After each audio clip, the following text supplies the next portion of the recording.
اعوذ باللہ من الشیطان الرجیم، بسم اللہ الرحمن الرحیم۔ ناظرین، میں کاظم رضا آپ کا میزبان اور آپ کو خوش آمدید کہتا ہوں آپ کے پسندیدہ پروگرام کیجئے سوال میں۔ جناب، یہ پروگرام کسی تعارف کا محتاج نہیں ہے۔ ہدایت ٹی وی سے یہ پروگرام گزشتہ 7 سالوں سے آپ دیکھ رہے ہیں اور اس کی 350 اقساط آپ نے اب تک ملاحظہ کی ہیں، اور نہ صرف ان 350 پروگرامز کو دنیا بھر میں پسند کیا گیا ہے، اسے لاکھوں مسلمانوں نے اور غیر مسلمز نے بھی دیکھا ہے، اور اس سے وہ اسلام بھی قبول کیا انہوں نے، اپنے فقہ کو بھی درست کیا انہوں نے، کیونکہ کیجئے سوال میں ہر اس سوال کا جواب دیا جاتا ہے جو سوال کا جواب آپ کو کہیں اور سے شاید اتنے بھرپور طریقے سے نہیں مل سکتا۔ ہمارے ذہنوں میں بے انتہا سوالات آتے ہیں، ہم بہت کچھ جاننا چاہتے ہیں کیونکہ ہم ایک کامیاب زندگی گزارنا چاہتے ہیں، اور کامیاب زندگی گزارنے کی جو کنجی ہے وہ سوال کرنا ہے، اور وہ اس وقت مکمل ہوتی ہے جب ہمیں اس کا جواب مل جاتا ہے۔ افسوس ہوتا ہے کہ بعض اوقات ہمارے پاس وہ لوگ نہیں ہوتے، ہماری پہنچ وہاں تک نہیں ہوتی کہ ہمیں مکمل جواب مل سکے، ہمیں صحیح گائیڈنس مل سکے، لیکن ہماری خوش قسمتی ہے کہ ہماری پہنچ حجت الاسلام المسلمین مولانا سید عباس عابدی صاحب کے ساتھ ہے کہ وہ ہمیں تمام سوالوں کے جواب دیتے ہیں اور ہماری مکمل رہبری کرتے ہیں۔ ناظرین، اس پروگرام میں ہم ہر اس شعبے پہ بات کرتے ہیں، ہم ہر اس ٹاپک پہ بات کرتے ہیں جس پہ کوئی اور بات نہیں کر سکتا ہے، اور میں اب زیادہ آپ کے اور مولانا صاحب کے راستے میں حائل نہیں ہوں گا، اور مولانا صاحب کو خوش آمدید کہتے ہیں۔ مولانا صاحب، خوش آمدید آپ کو، اور سب سے پہلے میں آپ کا شکریہ ادا کروں گا کہ آپ نے مجھے اس لائق سمجھا کہ مجھے اس کی میزبانی کا شرف دیا۔ میری خوش قسمتی ہے کہ میں آپ کے ساتھ موجود ہوں اس وقت اور اس پروگرام کی ہوسٹنگ کر رہا ہوں۔ مولانا صاحب، کیونکہ بہت قلیل وقت ہوتا ہے، ہمارے پاس 120 منٹ ہوتے ہیں، ابھی ذرا سی دور جائیں گے تو کال شروع ہو جائیں گی، تو ہم براہ راست مدعے کی طرف اگر آتے ہیں تو یہ بتائیے، ماہ شعبان کی ابتدا ہے، رحمتوں اور برکتوں والا مہینہ شروع ہو چکا ہے۔ اس مہینے کی فضیلتیں مومنین تک اگر آپ سے پہنچیں اور اگر آپ براہ راست ان کی رہنمائی کر سکیں کہ اس مہینے کی فضیلتیں کیا ہیں، اس مہینے میں مومنین کو کیا کرنا چاہیے اور کس طریقے سے اس کو اس مہینے میں اپنا پریکٹس کرنا چاہیے۔ شکریہ کاظم، اللہ آپ کو جزائے خیر دے اس کی۔ اعوذ باللہ من الشیطان الرجیم، بسم اللہ الرحمن الرحیم، وبہ نستعین وہو خیر ناصر ومعین، الحمد للہ رب العالمین، وصلی اللہ علی سیدنا سید الانبیاء والمرسلین، حبیب الہ العالمین ابی الزہراء محمد واہل بیتہ الطیبین الطاہرین المعصومین۔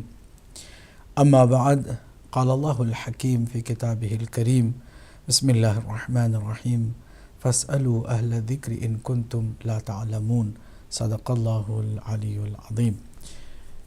سب سے پہلے میں آپ کی خدمت میں اور ہمارے تمام ناظرین و ناظرات کی خدمت میں سلام محبت و عقیدت پیش کرتا ہوا ماہ مبارک شعبان المعظم کے حلول پر ہدیہ تبریک و تہنیت پیش کرتا ہوں۔ یہ عظیم مہینہ ماہ مبارک رمضان سے پہلے ماہ مبارک رمضان کا پیش خیمہ، یہ مہینہ اللہ اور رسول کے درمیان ایک خوبصورت تقسیم کا مہینہ ہے، اور وہ یہ ہے کہ ماہ شعبان کو اللہ کے نبی صلی اللہ علیہ وآلہ وسلم نے اپنا مہینہ قرار دیا ہے۔ فرمایا ہے کہ ماہ شعبان میرا مہینہ ہے، اور ماہ رمضان مبارک امت محمدی کا مہینہ ہے کہ امت اس مہینے میں اللہ کی رضا حاصل کرنے کے لیے اللہ کی مہمان بن جائے، مگر مہمان اللہ کی بننے سے پہلے ماہ شعبان میں ریہرسل کرے، اس مہمان بننے کے عادات و اطوار کو ہم سے سیکھے۔ یعنی یہ مہینہ شعبان المعظم کا تیاری کا مہینہ ہے، اللہ کی بارگاہ میں اس کی ضیافت میں مہمان بن کے جانے کے لیے یہ مکمل ٹریننگ اور تیاری کا مہینہ ہے، جسے ماہ شعبان المعظم کہتے ہیں۔ اس ماہ کی کئی خصوصیات ہیں، ہر مہینے کے ساتھ کوئی نہ کوئی لفظ آتا ہے، آپ نے دیکھا ہوگا جیسے رمضان کے ساتھ کریم کا لفظ آتا ہے، رمضان کریم آتا ہے، رجب کے ساتھ آتا ہے مرجب، ایک نہر کے جس سے رجب کے مہینے میں عبادت کرنے والوں کو سیراب کیا جائے گا، یہ رجب المرجب کہلاتا ہے۔ لیکن جب بات شعبان کی ہوتی تو کہا جاتا ہے شعبان المعظم، یہ عظمت والا مہینہ جس کی تعظیم اللہ کے نبی نے کروائی ہے۔ جب یہ مہینہ آتا ہے تو مولا کائنات علی بن ابی طالب علیہ السلام نے رپورٹ فرمائی ہے کہ جب یہ مہینہ آتا تھا تو سرکار دو عالم ایک منادی کو مدینے میں ندا کے لیے بھیجتے کہ جاؤ میری طرف سے ندا کرو کہ اے لوگو، یہ مہینہ شعبان کا تعظیم عظمتوں کے ساتھ آ گیا ہے، اور یہ مہینہ رسول اکرم کا مہینہ ہے، جو اس مہینے میں استغفار کرے گا اللہ اس کے استغفار کو فوراً قبول کرے گا، جو اس مہینے میں ایک دن کا بھی روزہ رکھے گا اللہ اس کے اوپر جنت کو واجب قرار دے دیا جائے گا، اور جو اس مہینے میں مجھ پر اور میری آل پر درود بھیجے گا اس کا ثواب دیگر مہینوں میں جتنا ملتا ہے اس کا 10 گنا زیادہ ملے گا۔ بہت عظیم ثواب اس مہینے میں ہے درود پڑھنے کا۔ تو یہ مہینہ ہے، اور اس کی ایک خاصیت یہ ہے کہ اس مہینے میں ایک بھی غم کی تاریخ نہیں آئی ہے، کوئی بھی امام، کسی بھی نبی یا کسی بھی ولی خدا کی وفات بھی اس مہینے میں نہیں ہوئی ہے، کوئی شہادت نہیں ہے۔ اس میں پہلے دن سے لے کے آخری دن تک خوشیاں ہی خوشیاں ہیں اور ولادتوں کا سلسلہ ہے، اور عجیب بات یہ ہے کہ کربلا والوں کی زیادہ تر ولادتیں اس مہینے میں ہوئی ہیں۔ سالار شہداء سید الشہداء مولا امام حسین علیہ السلام کی ولادت اس مہینے کی 3 تاریخ کو ہے۔ پھر جناب حضرت عباس غازی علمدار کی ولادت 4 تاریخ کو ہے۔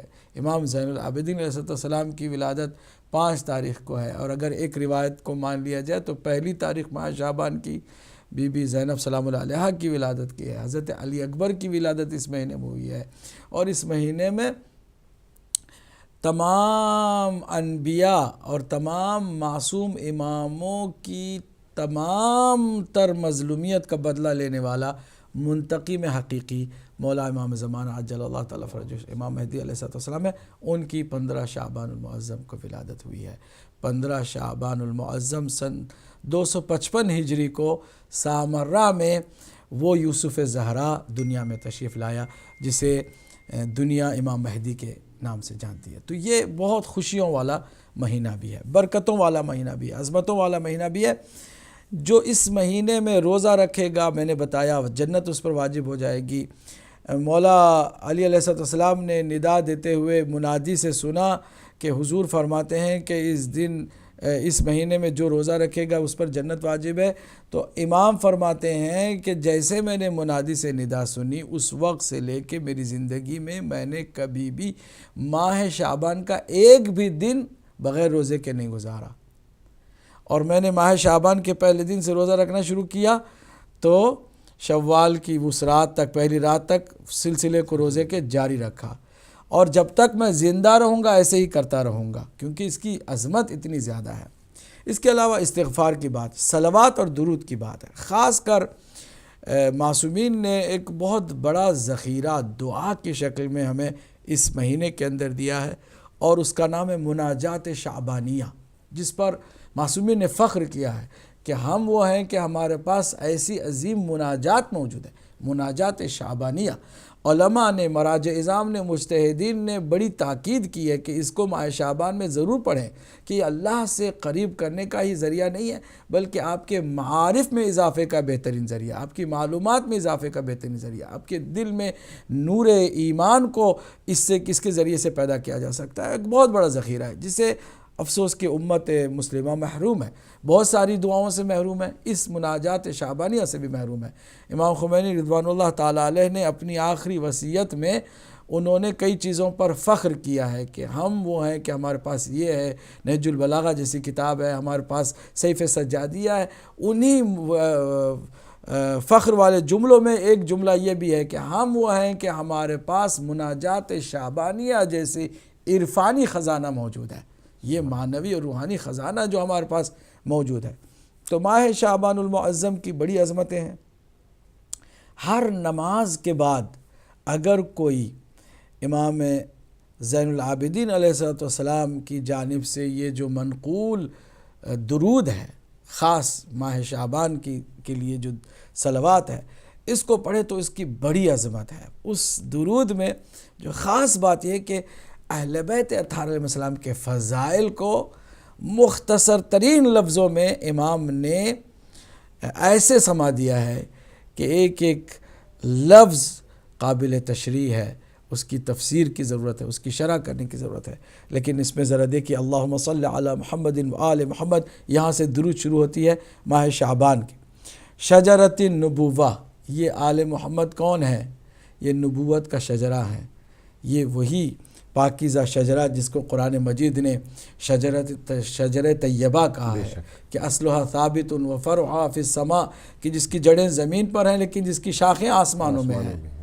اور یہی نہیں ہے تؤتی اکلها فی کل حین باذن ربها، ہر موسم میں جو اپنے رب کی اجازت سے پھل دینے والا جو درخت ہے وہ یہی شجر طیبہ ہے۔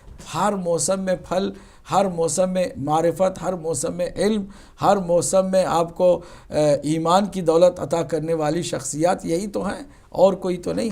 تو بہت خوبصورت شجرۃ نبوہ فرمائے۔ وموضع الرسالہ، یہ رسالت کا مرکز ہے، منبع یہی ہے، سب کچھ یہاں سے ہے۔ وہ مختلف الملائکہ، اور ملائکہ کا آنا جانا بھی جو ہے وہ اسی عظیم گھرانے میں ہے کہ جس کو محمد اور آل محمد علیہ السلام کہا جاتا ہے۔ پھر وہ معدن العلم، یہ علم کا معدن ہے، معدن علم جانتے، علم کا کان ہے، کان جانتے جہاں سے علم نکلتا ہے اور پھیلتا ہے۔ اہل بیت الوحی، یہی تو وحی کا گھرانہ ہے۔ پھر آگے اللہم صلی علی محمد و آل محمد، پھر ایک خوبصورت فضیلت، الفلک الجاریہ فی اللجج الغامرہ، سبحان اللہ، یہ ایسا آگے بڑھنے والا سفینہ ہے جو طوفان کے تھپیڑوں میں رکتا نہیں ہے۔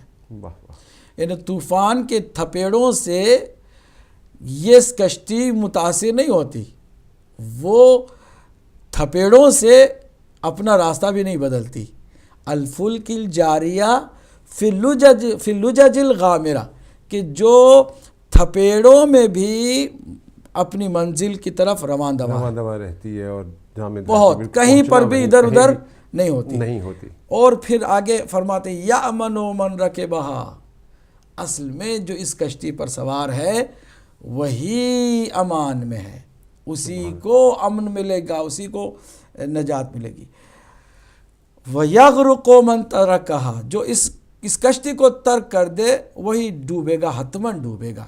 اب آگے مولا امام سید سجاد کی اس صلوات کے اندر جو فضیلت بیان کی ہے اس حدیث سے ٹالی کریں سرکار دو عالم، اور یہ حدیث بھی اہل سنت اور اہل تشیع دونوں کی کتابوں میں مسلم مانی گئی، اس کی سند کے اعتبار سے کسی کو کوئی پرابلم نہیں ہے، مستند معتبر صحیح السند حدیث ہے کہ سرکار نے فرمایا مثل اہل بیتی کا سفینۃ نوح، میری اہل بیت کی مثال نوح کے کشتی جیسی ہے، من رکبہا نجات، جو اس پر سوار ہوگا اسی کو نجات ملے گی، ومن ترک عنہا فغرق وہوا، جو اس کشتی سے کو ترک کر دے گا، جدا ہو جائے گا، وہی ڈوبے گا، وہی فنا ہو جائے گا۔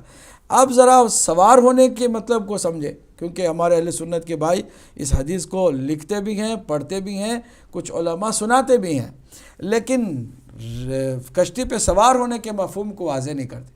کشتی پہ سوار ہونے کا مطلب یہ ہے کہ ادھر ادھر آپ کو نہیں دیکھنا ہے، تاریخ بھی ان سے لینی ہے، عقیدہ بھی ان سے لینا ہے، عمل بھی ان سے لینی ہے، فقہ بھی ان سے لینی ہے، رسول اکرم کی سنت بھی ان سے لینی ہے، شریعت بھی ان سے لینی ہے۔ رکبہا کا مطلب یہ کہ سفینے میں داخل ہو گئے تو پھر اب کسی اور کی نہیں سننی ہے، صرف ان کی سننی ہے، ہر موڑ میں، ہر میدان میں، ہر سبجیکٹ میں، یہ نہیں کہ چلو کچھ ان سے، کچھ باہر سے، کچھ یہاں سے، کچھ وہاں سے، نہیں۔ کشتی پہ سوار ہونے کا مطلب 100% اتباع کرنا۔ کاش امت مسلمہ اسی حدیث پر عمل کرتی اور صرف اہل بیت ہی کو اپنی تمام کاموں میں رہنما اور رہبر قرار دیتی اور قیادت وہ ان کی رہتی۔ آگے دیکھیے امام فرماتے ہیں خوبصورت تعبیر ہے. یہ حدیثوں کی تقریباً تمام تر باتوں کو خلاصہ کر کے اس درود میں جو شعبان کے درود کے اندر امام سید زین العابدین علیہ السلام نے رکھ دیا ہے. فرماتے ہیں المتقدم لہم مارق، جو ان سے آگے چلا جائے وہ تباہ ہو گیا. بے شک. والمتاخر عنہم زاہق، اور جو بہت پیچھے رہ جائے وہ بھی فنا اور برباد ہو گیا.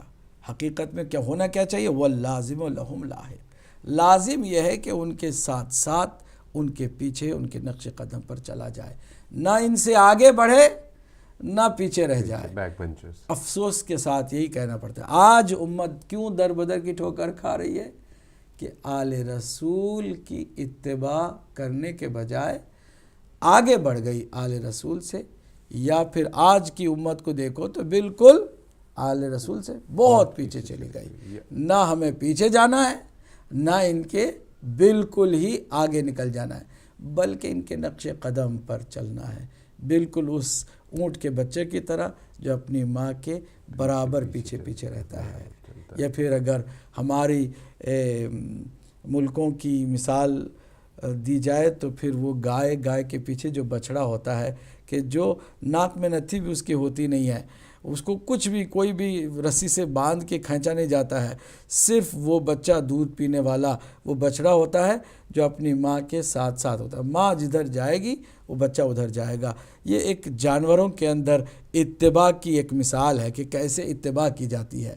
واللازم لہم لاحق، اہل بیت اطہار کے ساتھ بھی ایسے ہونا چاہیے. امت کو بالکل ان کے نقش قدم پر چلتے رہنا چاہیے تاکہ نجات پائیں. چلیے جناب، اس قدر مسحور کن، اس قدر انفارمیشن اور اس قدر نالج اس کے اندر جو گفتگو آپ نے فرمائی، وہ یقین مانیے کہ کسی بھی سوال کا جواب ہے اس کے اندر پوشیدہ ہے. اس میں وہ تمام پیغامات ہیں امت مسلمہ کے لیے اور خاص طور پہ نوجوانوں کے لیے. نوجوانوں کو میں ایک بات ضرور کہوں گا، یہ جو آپ کے ذہن میں مختلف سوالات آتے رہتے ہیں، یہ جو آپ کے ذہن میں یہ آتا رہتا ہے کہ ہم کس طرف جائیں، کس کی سنیں کس کی نہ سنیں، اور خاص طور پہ وہ نوجوان جو اس وقت ان ایلیمنٹس کا شکار ہو رہے ہیں، ان لوگوں کا شکار ہو رہے ہیں جو ان کو گمراہ کر رہے ہیں، جو ان کو مختلف حوالے دے کر اسلام کی ایک ایسی شکل دکھا رہے ہیں کہ جس سے وہ دہشت گردی کا شکار ہوتے ہیں یا خود دہشت گرد بن جاتے ہیں. اگر آپ یہ پروگرام دیکھ رہے ہیں اور آپ چاہتے ہیں کہ آپ کی صحیح رہنمائی کی جائے، اگر ہم گزرے پچھلے 20 منٹوں سے جو گفتگو مولانا صاحب نے کی یہاں پر، اس کو اگر آپ انالائز کریں تو آپ دیکھیں کہ ہر بات میں رحمت ہے، ہر بات میں رہبری ہے. اہل بیت کے پیچھے پیچھے چلنا، ان کے کہے ہوئے پہ عمل کرنا ہمارے لیے افضل ہے، اور ہماری اس سے زیادہ اچھی رہنمائی کوئی بھی نہیں کر سکتا ہے. یہاں پہ کال ہے ہمارے پاس مولانا صاحب، اجازت؟ بسم اللہ. السلام علیکم ورحمۃ اللہ. وعلیکم السلام ورحمۃ اللہ وبرکاتہ. جناب قادری صاحب، میں محمد جگل اندر سے بول رہا ہوں. جناب محمد جگل صاحب، جزاک اللہ. آپ کو اور مولانا صاحب کو ادب کے ساتھ سلام عرض کرتا ہوں. اور آپ کی گفتگو میرے کانوں میں پڑی ہے تو میرا دل خوش ہو گیا ہے کہ جن لوگوں نے بھی اللہ تعالیٰ کے نبی والے بیت کی بات کو ٹال دیا وہ دوزخ کا ایندھن بن گئے. بات یہ ہے کہ نبی کے آگے نہیں چلنا اور پیچھے بھی نہیں رہنا، سچوں کے ساتھ ساتھ چلنا اور حضرت علی علیہ السلام کو مان لینا. بات ماننے کی ہے، جو باتیں کرتے ہیں بات مانتے نہیں، ان کے لیے بہت مصیبت ہے. اللہ تعالیٰ کے نبی نے بتا دیا پوری دنیا کو مجمع اکٹھا کر کے کہ اے ایمان والو، حضرت علی صلی اللہ علیہ وسلم میرے بعد ولی اللہ ہے. ولی اللہ کا مطلب ہے کہ اللہ تعالیٰ کے دوست، تو ان کی بات کو کبھی رد نہیں کرنا. تو جو لوگ بھی اللہ تعالیٰ کے نبی کی بات کو رد کرتے ہیں وہ میری نظر میں شیطان کا ساتھی ہے جو ان کی باتوں کو رد کرتا ہے. نبی آفٹر اللہ تعالیٰ کے بعد افضل مخلوق ہے دنیا میں، اور ان کے بعد حضرت علی علیہ السلام ہے. ان کے تیسرے درجے کے اوپر جو اس کے بعد جو لوگ ہیں وہ ان کی پیروی کرنے والے ہیں، تو جو ان کی پیروی نہیں کرتے ان کا کوئی درجہ نہیں، بالکل بیکار لوگ ہیں۔ جناب آپ کی گفتگو سن رہا ہوں اور جناب کا شکریہ ادا کرنے کے لیے، اور سوال جاؤ تو میرا ہوتا نہیں، لیکن میرا مزہ یہ ہے کہ میں آپ کی بات سنتا ہوں اور سن کر سمجھ میں آتی ہے کہ آپ ان لوگوں کو کیا بتا رہے ہیں۔ اسی کے ساتھ جاننا چاہتا ہوں اور جناب کا شکریہ اور جناب کا سلام عرض کرتا ہوں۔ اللہ جناب شکریہ بہت بہت محمد یعقوب صاحب، آپ کی کالیں ہمیں طاقت دیتی ہیں، تقویت دیتی ہیں، اور ہمیں ہمیشہ ایسا لگتا ہے کالر ہے ہمارے ساتھ۔ السلام علیکم۔ نہیں آپ نے بند کر دی دوبارہ کل کر۔ اچھا مولانا صاحب، ہماری جو گفتگو ہو رہی ہے اس میں یقینی طور پہ وہ تمام چیزیں جو اہل بیت نے کی طرف سے ہم تک آئیں، جو رسول اللہ صلی اللہ علیہ وسلم کا پیغام ہم تک پہنچا۔ کالر لے لیتے ہیں۔ السلام علیکم ورحمۃ اللہ۔ السلام علیکم۔ وعلیکم وعلیکم السلام ورحمۃ اللہ۔ میرا مولانا صاحب اور کاظم بھائی آپ کی سلامت ہو۔ پہلی مدد سب سے پہلے تو میں شہزادی شام کے ظہور مبارک کی تمام محبان اہل بیت کو مبارکباد پیش کرتا ہوں۔ خیر مبارک۔ جی، اور میرے مولانا صاحب سے اور آپ لوگ سے ایک سوال ہے جو مجھے بہت تنگ کرتا ہے، ایسا میرے مولائے کائنات کا شیعہ ہونے کے ناطے مجھے ایک سوال بہت میرے دل میں چبھتا ہے جو کہ نہیں ہونا چاہیے۔ مجھے پلیز پہلے مولانا صاحب سوال یہ ہے کہ جو ہم اس وقت ہم میں جو تشیع میں جو ہم لوگ بٹ گئے ہیں دو گروپوں میں، تو اس چیز کو کیسے کیا جائے صحیح؟ ٹھیک ہے، اچھا مجھے اپنا تعارف کرائیں گے پلیز، کون صاحب کہاں سے؟ میں سید آفتاب حیدر زیدی لندن سے بات کر رہا ہوں کاظم بھائی۔ جناب آفتاب صاحب، میرا سوال مولانا صاحب تک پہنچا دیں تاکہ میں بہت پریشان ہوں اس سے کہ ہم ایک علم کے سائے تلے ہونے کے باوجود ہم جدا کیوں ہیں۔ یقینی طور پہ میں آپ کے سوال کی مزید وضاحت کر دوں گا۔ تھینک یو ویری مچ آفتاب بھائی کال کرنے کا۔ اچھا تھینک یو۔ اللہ حافظ۔ اللہ حافظ۔ اچھا میں یہاں ناظرین سے گزارش کرتا چلوں کہ ہماری کوشش ہے کہ ہم 3 سوال جمع کر لیں اور اس کے بعد 5 سوال جمع کر لیں اور اس کے بعد پھر سوالوں کے جواب دینا شروع کریں تاکہ آپ تک بات مکمل پہنچ جائے اور آپ کو بھی ہو کہ جی آپ کے سوال کا جواب آپ کو مل گیا ہے۔ مطلب جب تک سوال اگر جمع ہو جائیں تو میں چاہوں گا کہ اگر آپ کے سوال جب تک کہ 5 پورے نہیں ہو جاتے، میں نے وعدہ کیا تھا پچھلے ہفتے کہ جو ای میل سے کچھ سوال آئے ہیں ان کو میں ابتدا ہی میں جواب کے طور پر دے دوں۔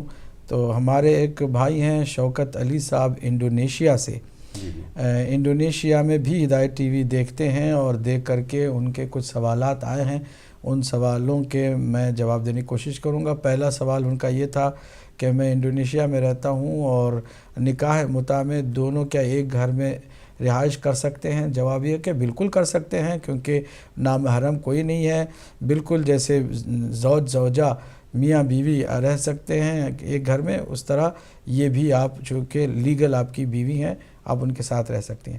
اس کے اخراجات کیسے ہوں گے؟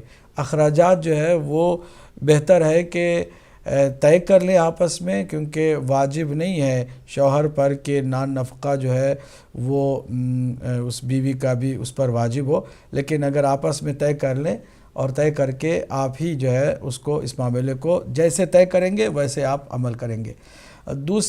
تیسرا سوال ان کا یہ ہے کہ ایک کمرے میں 2 افراد رہائش پذیر ہیں، ایک نماز اور قرآن پڑھتا ہے مگر دوسرا شخص جو ہے وہ سوتا رہتا ہے، نہ نماز پڑھتا ہے اور نہ قرآن، تو کیا اس طرح کے انسان کے ساتھ زندگی کرنا جائز ہے، کرنا چاہیے یا نہیں کرنا چاہیے؟ میں نے سنا ہے کہ بے نماز شخص کے ساتھ کھانا بھی جائز نہیں۔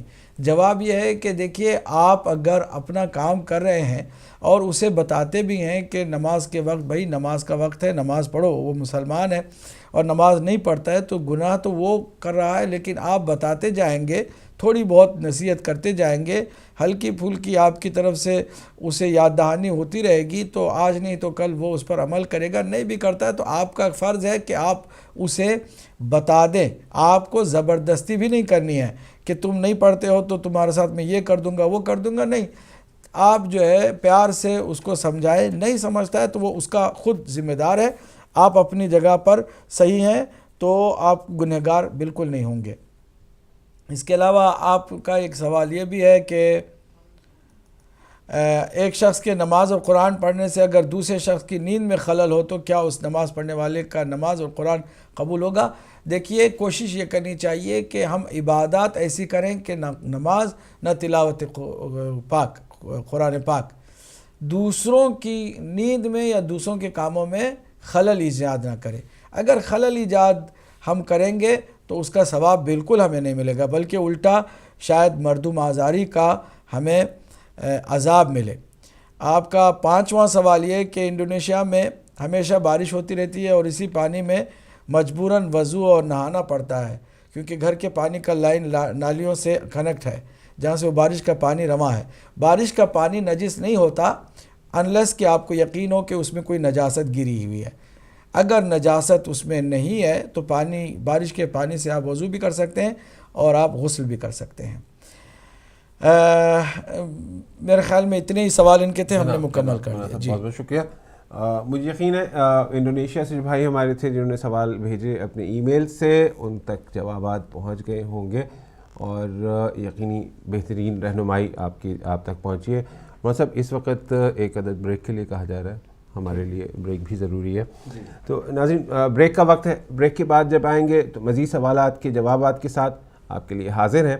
آپ تھوڑا سا انتظار کیجئے، کال کرتے رہیے اور ہمیں دیکھیے اور سنیے بریک کے بعد. At the moment take a break.